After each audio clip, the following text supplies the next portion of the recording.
मला लिहिताना कधीच आपल्या पूर्वज लेखकांनी लिहून ठेवलेल्या गोष्टींमधली अवतरणं वापरावीशी वाटली नाहीत किंवा कुणाच्या तरी दुसऱ्याच्या लिखाणाचा आधार घेऊन आपलं लिखाण करावं असं नाही वाटलं. याचं कारण मी असं समजतो की प्रत्येक माणूस स्वतःच एक कथा असतो. प्रत्येक व्यक्ती स्वतःची एक कथा असते आणि त्या प्रत्येक व्यक्तीच्या आत अनेक कथा असतात.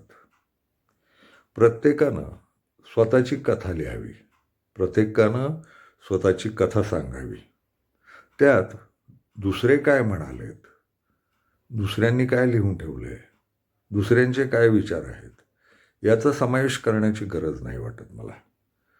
म्हणजे प्रत्येक लेखकाला ते सांगावंसं वाटतं मला, की कुणाची तरी अवतरणं घेणं आणि त्या आधारावर आपण आपली कथा गुंफणं, तर ते एका अर्थानं आपले समविचारी लोक जो शोधत राहणं हा भाग असला तरी पृथ्वीवरचा प्रत्येक नागरिक, जन्माला येणारा प्रत्येक माणूस ही स्वतःची एक कथा असते.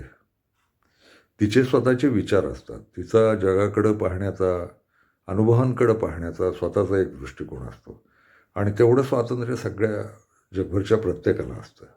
तर मला असं वाटत राहतं की ती कथा फसेल, चालेल याचा हिशोब न करता माणसानं आपली आपली कथा लिहावी, आपली गोष्ट लिहावी आणि आपल्या आत जेवढ्या गोष्टी दडल्यात, जेवढे अनुभव दडलेत, जेवढे विचार दडलेत, तेवढे आपल्या मर्जीनं, आपल्या भाषेनं, आपल्या विचारांनी लिहावेत. अनुकरण करू नये आणि अवतरणं कोणाची घेऊ नयेत.